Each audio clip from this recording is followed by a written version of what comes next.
ààyè tó wà yẹn temporary ni ohun ẹ̀ kò lo 200 years lórí ipò yẹn ọjọ́ kan ń bọ̀ ó ṣe kí ni ó máa filẹ̀ kó ṣe kú ó dàbí àwọn tó gbaṣẹ́ ìjọba ni ìjọ tó bá ti gbà á tí bá bè lọ reference ìjọ tó fẹ́ fi civil servant ilé iṣẹ́ teacher ó ti mọ̀ ọ́ it's known to every one of us likewise Job ó dà ti kọ iye ọjọ́ wa oṣù wa ó ṣe kí ni ó ń bẹ látẹ̀lọ́wọ́ wa try to be honest ẹni tó bá rẹ̀ sílẹ̀ lọ́lọ́ máa ń gbéga o when people are praising you daddy o be very very careful àwọn ènìyàn ló sọ fún Jésù Hosanna fọ́mọ Dáfídì Hosanna fọ́mọ Dáfídì the same people ló ní ẹ̀kan má gbèrè.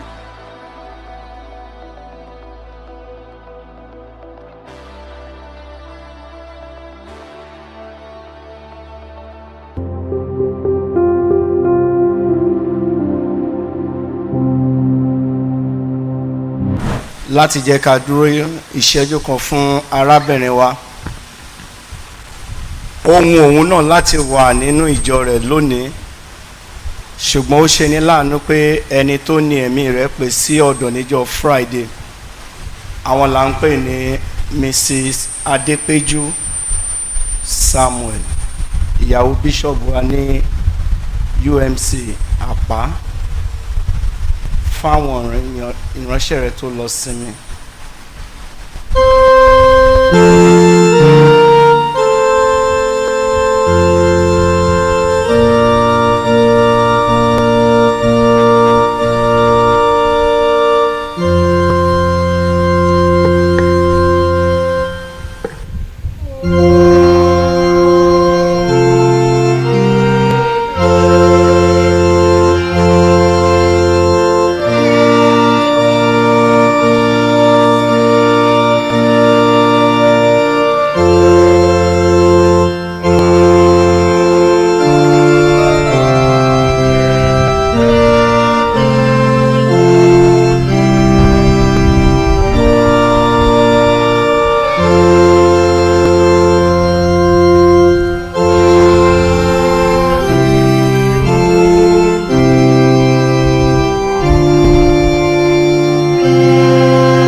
Fishers of men, hallelujah.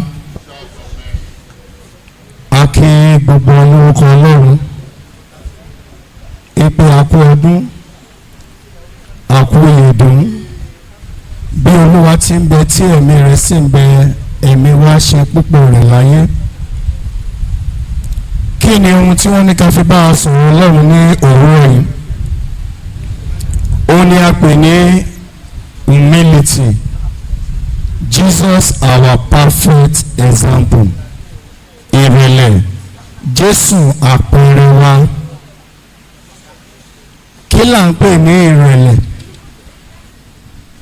Pàápàá kí ló dé tí a ṣe mú tọ́pìkì pé kí a lò ní òní? When we talk about humility, is the heart attitude, loneliness and meekness and absence of self-centered pride. Gbogbo tí a lè pè ní humility nìyẹn. Tí a bá wá when we talk about a Palm Sunday, ó ń túmọ̀ sí ọjọ́ àkọ́kọ́ èsì tí a ó bẹ̀rẹ̀ ní ọ̀la tí a ń pè ní Passion Week. Ìrìn àjò Jésù, triumphant of Jesus Christ to Jerusalem. Tí a bá wá wò ìṣẹ̀lẹ̀ méjì ló ṣẹlẹ̀ níbẹ̀ yẹn. Nígbà tí Jésù wọ Jerusalem lọ́ọ̀kan, ó bú sẹ́kún. Kí ni ohun tó pa Jésù lẹ́kún ni pé ìrìn àjò òun ó ṣe kí ni ó ti ń parí lọ nìyẹn. and let us have it at the back of our mind. Ọjọ́ kan ni gbogbo wa wá sílé ayé. Ọjọ́ tá a máa padà is unknown to every one of us.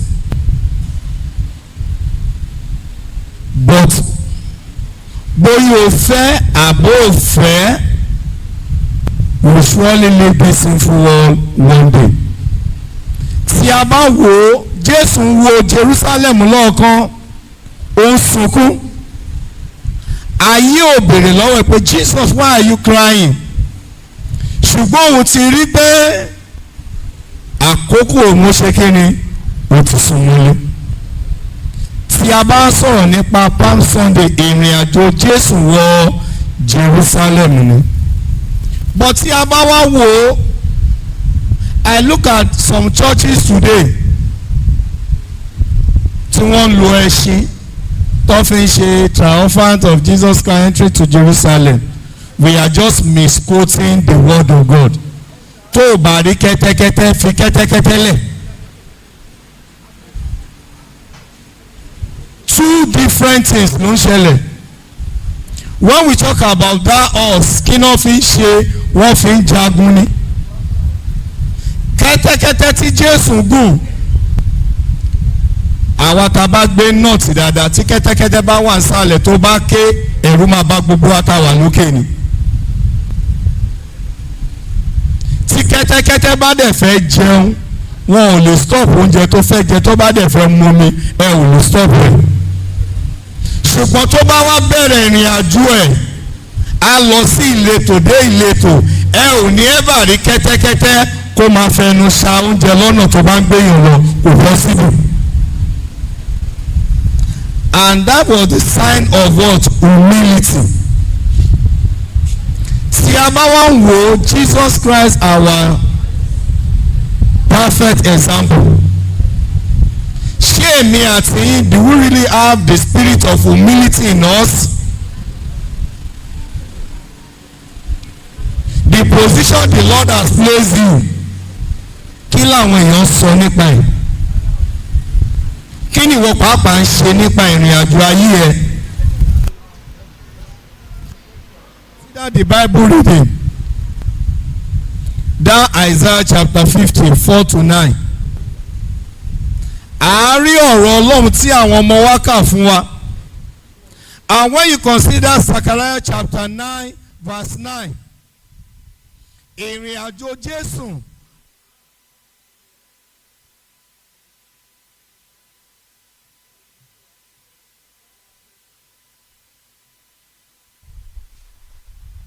A ti sọ àsọtẹ́lẹ̀ rẹ̀, epo máa wá sílé ayé. Tó bá dẹ̀ wá sílé ayé, ó máa ṣiṣẹ́ tí Ọlọ́run rán, á dẹ̀ padà ní ọjọ́ kan. But when we consider that Zechariah chapter 9 verse 9, a rí pé ìran yẹn ṣe kí ni, ó wá sí ìmúṣẹ. Ẹṣin a fi ń ja ogun. Ṣùgbọ́n tí a bá ń sọ̀rọ̀ nípa donkey, means what? Humility àti àlàáfíà. Tí a bá dẹ̀ wá ń wò, kí ló mú Jésù olùgbàlà wa ṣàṣeyọrí nínú gbogbo àwọn prophets tàbí ànábì tí Ọlọ́run ti rán sí wá sílé ayé? Àkọ́kọ́, bí a ṣe bí, a bí pẹ̀lú ìrẹ̀lẹ̀. Ìkejì, ìlóyún rẹ̀ ọ̀nà ìyanu ni. Ìkẹta, gbogbo àsọtẹ́lẹ̀ tí gbogbo àwọn wòlíì sọ nínú ìwé májẹ̀mú láéláé, gbogbo ẹ̀ ló wá sí ìmúṣẹ. Tí a bá dẹ̀ wá ń sọ̀rọ̀ nípa palm tree tí a ń lò gẹ́gẹ́ bí ìmọ̀pẹ, gẹ́gẹ́ bí àṣà onígbàgbọ́, lẹ́yìn tí ìrìn àjò òní bá parí, àwọn Catholic Church wọ́n máa mú ìta lò lénìí, wọ́n máa tọ́jú ẹ̀. Tó bá di Ash Wednesday ọdún tó ń bọ̀, á ti gbẹ, òun ni fada wọn máa jó ní morning mass wọn yẹn, òun ló máa fi sa àmì àgbélébù sínú fún wọn. Tí a bá sọ̀rọ̀ nípa palm tree, signify what? Victory ló wà fún, ìṣẹ́gun ni. Tabari àwa tí à ń lọ sí ìjọ tí wọ́n bá fẹ́ ṣe ìràpadà. Palm tree eléyìí ẹyọ kan lásán will cost you more than 5,000 naira nígbà tó bá to gbogbo irinṣẹ́ yẹn lẹ̀ fún ẹ. Tó bá máa pa gbogbo ẹ̀ is about 30, èyí tó bá mú ẹ rí ló máa gba 30,000 lọ́wọ́ ẹ̀, èyí tó kéré jù nìyẹn. Wàá rí eléyìí ń bẹ̀, wàá rí èédú ń bẹ̀ àti bẹ́ẹ̀ bẹ́ẹ̀ lọ. Gbogbo ẹ̀ ló ní ìtumọ̀ fún ẹni tó mọ̀ àti ẹni tó yẹ rí. Tí a bá sọ̀rọ̀ nípa ohun tí à ń fojú wò yìí pé kí lélẹ̀ ṣe bí palm tree jàre ṣe kinní kan ìṣẹ́gun ló wà fún. If you really have faith and believe in it. And when you talk about this palm tree signify what? Peace and hospitality. Ara nǹkan tó wà fún nìyẹn. Tèmi bá délé lé nísìn èyí tí mo lò last year tí mo hang sínú ilé mi màá dànù eléyìí ni màá tún lò. Nítorí pé mo ní ìgbàgbọ́ nínú ẹ̀. Nígbà tí mo sì ní mọ́tò ẹ̀ rí pé iwájú mọ́tò mi ló máa wà. Tó bá tún dọdún tó ń bọ̀ ni màá tún yọ. I'm urging every one of us to have belief. Try to rebuild your faith. Don't allow anyone to mislead you. Ọ̀pọ̀lọpọ̀ internet AI tí à ń gbọ́ ó ti ń jẹ́ kí ọ̀pọ̀lọpọ̀ onígbàgbọ́ ṣe kíni kó sọ ìgbàgbọ́ àti ìrètí nù. Ọ̀pọ̀lọpọ̀ we just look down on the kíni wọ́n ń ju ìmọ̀pẹ kí ló wà fún ìmọ̀pẹ tó wà lóko tó wà ní kíní. Something happened in one of our church ní ìjọ Friday. Wọ́n ní igi yìí níbẹ̀ àwọn aráàta ó ti ṣá gbogbo ẹ̀gbẹ́gbẹ́ ó ti dá wálẹ̀. Ọlọ́run ò fún lórí ọ̀fẹ́ láti mú àdá dání. Nígbà tí àlùfáà máa yọjú lójú window ó kàn ra mú àdá lọ́dọ̀ ẹ̀ ní ó dẹ̀ ra gé ó fi sẹ́yìn ilẹ̀kùn. Mo ní Rev'D kí ló ṣe ó lọ́gàá nǹkan tẹ́mi sì fẹ́ lò lè yẹ̀kan ti wá gé gbogbo ẹ̀lẹ́gbẹ̀gbẹ̀ kò sáàdá tó máa fi gé ìmọ̀ pẹ́ òun ti gé lòun ṣe gbé sẹ́yìn òun dẹ̀ tilẹ̀kùn tó bá wá àyálẹ́nu pọ́n ti mú kí lóhun tí à ń sọ. I travel down to Badagry yesterday ọ̀pọ̀lọpọ̀ mọ́tò náà wá lọ sí ọ̀dọ̀ àwọn Rev'D tán lọ ń gbé wá sí Èkó. Kí lóhun tí à ń sọ̀rọ̀ nípa ẹ̀? Ẹ wo ìrìn àjò yẹn lọ Jerusalem. Ọ̀pọ̀lọpọ̀ àwọn ènìyàn náà tẹ́ aṣọ wọn sílẹ̀. Wọ́n mú ìmọ̀pẹ ìwọ́n dà sílẹ̀. Wọ́n ń ké kí ni Hosanna fún ọmọ Dáfídì. What is the really meaning of that Hosanna? Is victory, ìṣẹ́gun ni.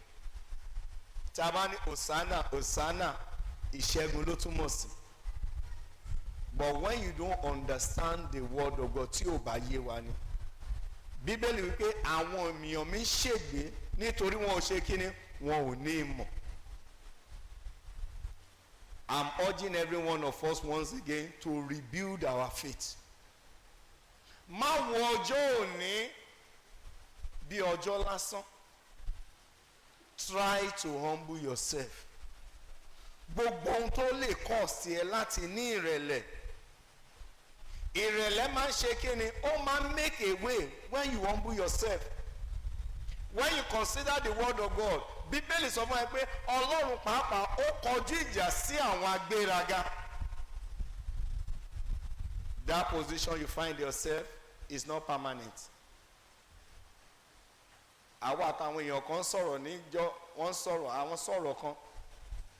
Ó wá débì kan I utter a statement pastor bẹ̀ wá ní ọ̀rọ̀ tẹ́lẹ̀ sọ ó dẹ̀ yà wọ́n lẹ́nu mo ní ó yà yín lẹ́nu náà ni. Mo ní the assignment the Lord has given every one of us ohun tó ṣe pàtàkì ni pé o ò lè parí ẹ̀ but try to do your best and leave the rest. Try to touch lives. Jésù ní ipa nínú ayé ọ̀pọ̀lọpọ̀ ènìyàn. Jesus died at the age of 32.5 years ló parí iṣẹ́ ẹ̀ ṣùgbọ́n gbogbo ohun tí ọ̀rọ̀ Ọlọ́run ti sọ gbogbo ẹ̀ ló fulfill. Being alive today is by the grace of God. Agbára àdúrà mi orí òkè tí mo lọ ní gbóhùn tí bíbélì ó ní èmi yóò ṣàánú fún àwọn tèmi yóò ṣàánú fún. If you when anytime you want to pray you don't know what to utter just be asking of God, God mercy àánú Olúwa ṣàánú mi.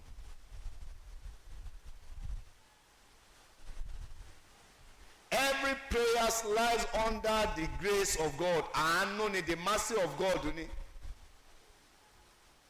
Ààyè tó wà lónìí ó lè dọ̀la ká gbé ẹ kúrò níbẹ̀. Ààyè tó wà lónìí ó lè dọ̀la kọ́ lọ́jọ́ sọ pé máa bọ̀ kó máa bọ̀ wá sí mi. But what will be your reward? Jésù òkú àkúnrùn. Gbogbo ìrìn àjò tí Ọlọ́run rán kó wá ṣe ló parí rẹ̀. I pray the Almighty God will never leave us alone in Jesus' name. Mo ti sọ nípa kẹ́tẹ́kẹ́tẹ́ gẹ́gẹ́ bí prophecy ọ̀rọ̀ Ọlọ́run ni. Kí Jésù tó wá sílé ayé ọ̀pọ̀lọpọ̀ wòlíì ni Ọlọ́run rán wá.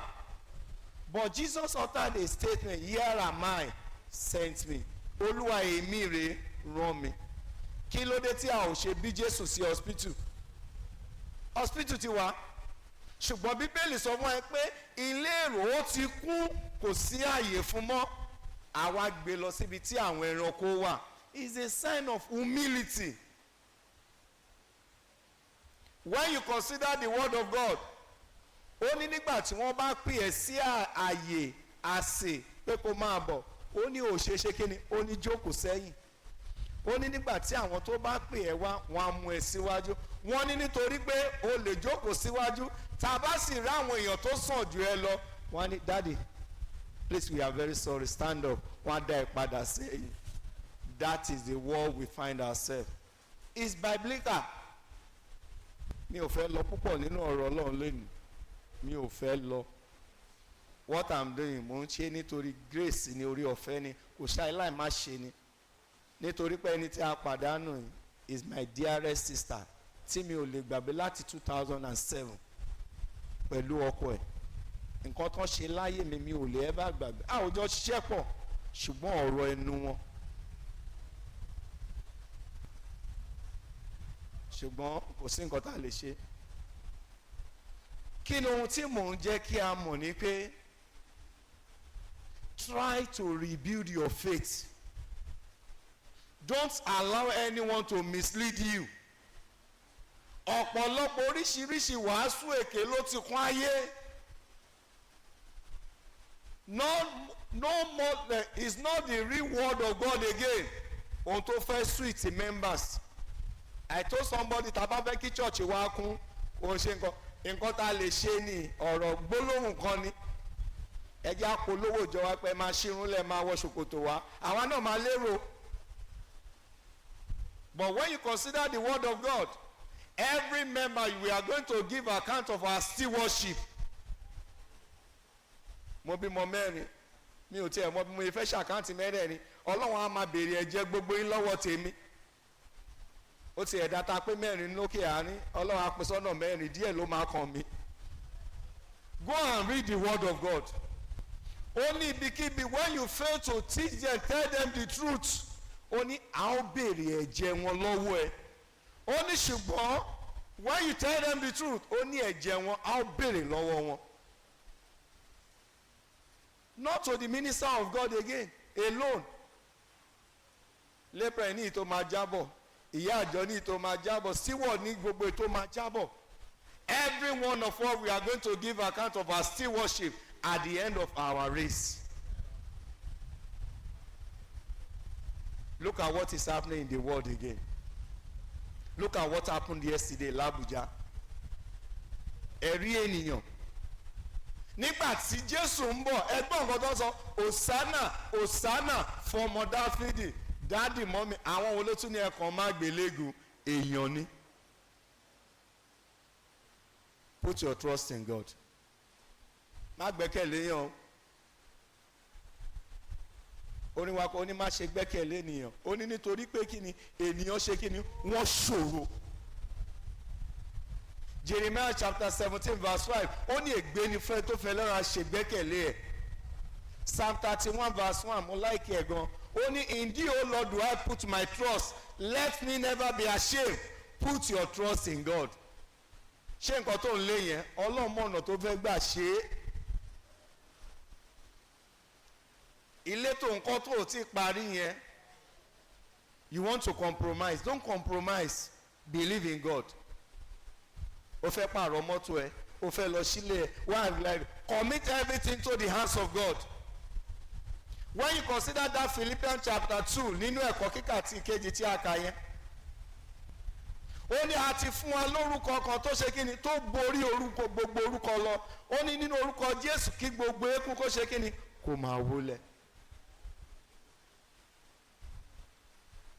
When you see people making references nípa àwọn ènìyàn it's because of their good legacy they left behind. Tó o bá ṣe dáadáa yóò lè rántí ẹ tó bá ti ń rántí ẹ a ní president kan nígbà tó máa lọ wà l'Ábùjá ń gbà yín èpè làwọn èèyàn tún ṣẹ́ but I ask people ó ṣeé ṣe ká rò pé èèyàn burúkú ni kó jẹ́ 9 minutes kó ronú kúròdà kò yé wa ṣùgbọ́n yé Ọlọ́run. Ẹ wo ìṣẹ̀lẹ̀ tó ṣẹlẹ̀ l'Ábùjá ẹ wo a lot of preparation ta lójú tí a ga ṣé èèyàn kọ́ ni àwọn olótúmẹ̀ ṣe ṣéyàn kan ni kò sí ènìyàn mọ́. Let us go back to God. Ẹ jẹ́ kó bèrè ta ló ṣe wọn ò mọ̀ wọn á ní unknown men ó tán wọn ò mọ̀ wọn ta ló sọ pé wọn ò mọ̀ wọn. I'm urging every one of us ẹ jẹ́ agbẹ́kẹ̀wálé Ọlọ́run orí ọ̀fẹ́ láti gbẹ́kẹ̀wálé Olúwa yóò yọ̀ǹda rẹ̀ fún wa o. When you consider that Philippians chapter 2 verse 7 but made himself nothing taking the very nature of servant being made in human likeness. Ó mú àwòrán nípa kíni nípa ènìyàn gbogbo ìrìn àjò Jésù pẹ̀lú ìrẹ̀lẹ̀ ló fi bẹ̀rẹ̀ ló dẹ̀ ṣe kíni ó parí ẹ̀ pẹ̀lú ìrẹ̀lẹ̀. Ẹ̀gbọ́n kan ó ní bàbá tó bá dijọ́ Friday a máa parí gbogbo ẹ̀. Try to be humble. Ààyè tó wà yẹn temporary ni ohun ẹ̀ kó lo 200 years lórí ipò yẹn ọjọ́ kan ń bọ̀ ó ṣe kí ni ó máa filẹ̀ kó ṣe kú. Ó dàbí àwọn tó gbaṣẹ́ ìjọba ni ìjọ tó bá ti gbà á tí n bá bè lọ reference ìjọ tó fẹ́ fi civil servant ilé iṣẹ́ teacher ó ti mọ̀ ọ́. It's known to every one of us. Likewise Job ó láti kọ iye ọjọ́ wa oṣù wa ó ṣe kí ni ó ń bẹ látẹ̀lọ́wọ́ wa. Try to be humble. Ẹni tó bá rẹ̀ sílẹ̀ lọ́lọ́ máa ń gbéga o. When people are praising you daddy o be very very careful. Àwọn ènìyàn ló sọ fún Jésù Hosanna fọmọ Dáfídì Hosanna fọmọ Dáfídì the same people ló ní ẹ̀kan máa gbélébù. When you consider 1 Timothy chapter 2 verse 5 wàá rí àwọn ọ̀rọ̀ tí mo sọ ẹ̀ the triumphant entry. When you consider Matthew chapter 21 reading from verses 1 to 11 àárí gbogbo ìrìn àjò yẹn níbẹ̀ yẹn. Mò ń bẹ̀ wá mò ń rọ̀ wá ẹ jẹ́ a rẹra wa sílẹ̀. Ohun tó mú Jésù rẹ̀ sílẹ̀ la ṣe tún pè ní olórí ìjọ. When you consider Ephesians chapter 1 verse 22 and God placed all things under his feet and appointed him to be the head over everything for the church. Ó rẹ̀ sílẹ̀ ni.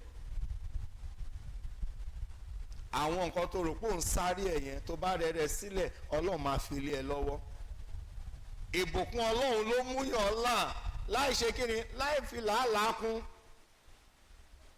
Má rò pé ó dìgbà tó bá bà tèèyàn jẹ́ ló fẹ́ ga tó bá bà tèèyàn jẹ́ tó gòṣì máa jábọ́. Wait for your time. Wait for your time. kò ṣe kó dìgbà tó bá jẹ èèyàn lẹ́sẹ̀ tó wá ìṣubú ẹ̀ ló fẹ́ tayọ. ìjọ tó bá ti tayọ lọ́lọ́run máa gbé àwọn tó máa jẹ̀wọ́ náà lẹ́sẹ̀. Jésù parí ìrìn àjò ẹ̀, ó bẹ̀rẹ̀ dáradára, ó dẹ̀ parí ẹ̀ dáradára.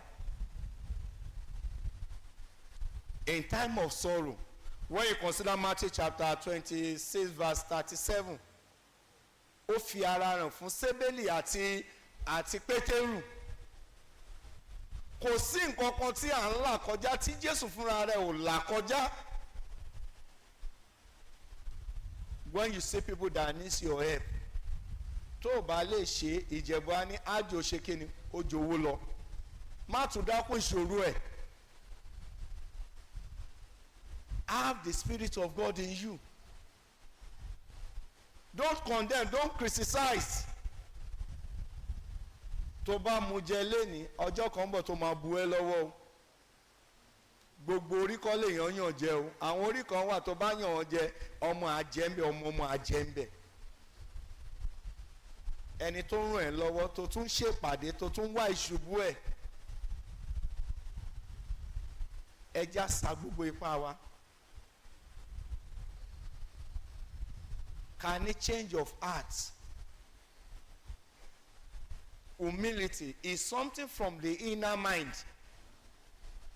Kò ń ṣe pé mo kúnlẹ̀ mo kí ẹ. Èèyàn kan la parí ìjà fún nígbà tó ń sọ̀rọ̀. Àní ó yá kí ọ̀gá ẹ pé kọ́gá ẹ má bínú. Ó ní gbogbo yín lè rí i pé mo dọ̀bálẹ̀. Tọ́kàn mi ò bá dọ̀bálẹ̀ fún kọ́ mo kàn waste time mi ni. Which is reality. Humility is something from the inner mind.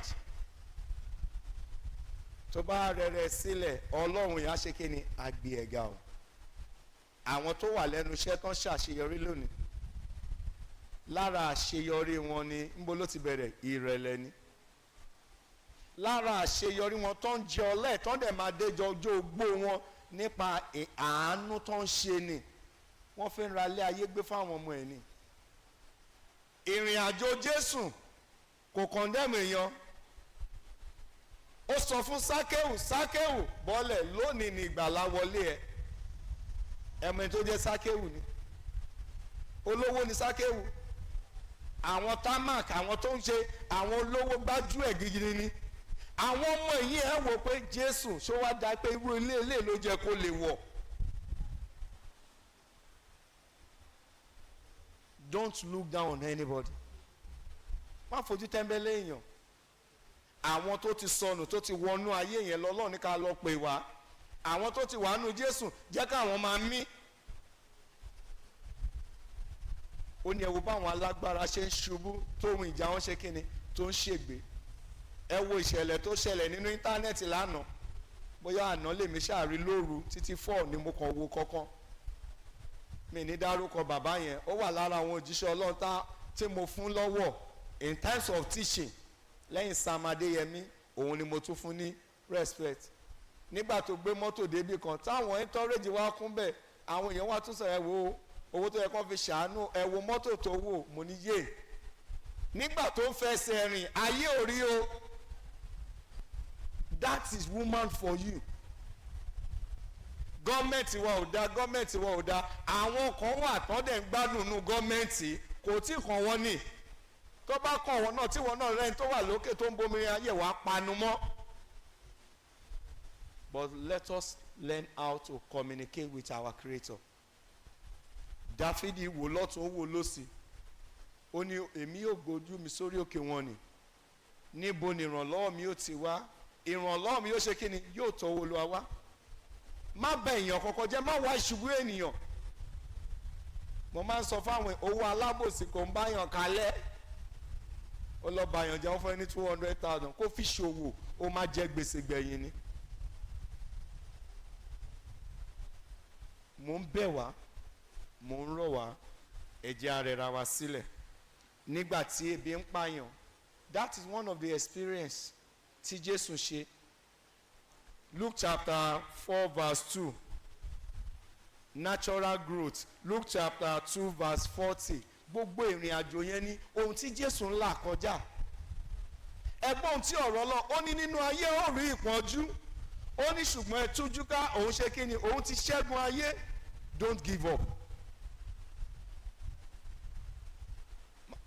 Don't give up.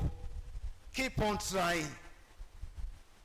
Don't look down on that your little business. Lomi, one for 200 kó fi bẹ̀rẹ̀ business ni. Ah, ẹ wo kò ra nǹkan kan jáde. Ó ra ìwọ gangan ti pa business yẹ. Keep on trying. Keep on trying. Tálájì ẹ bá máa dé láàrin ìṣẹ́jú kan, ìgbésí ayé àyípadà. Má sọ ìrètí nù.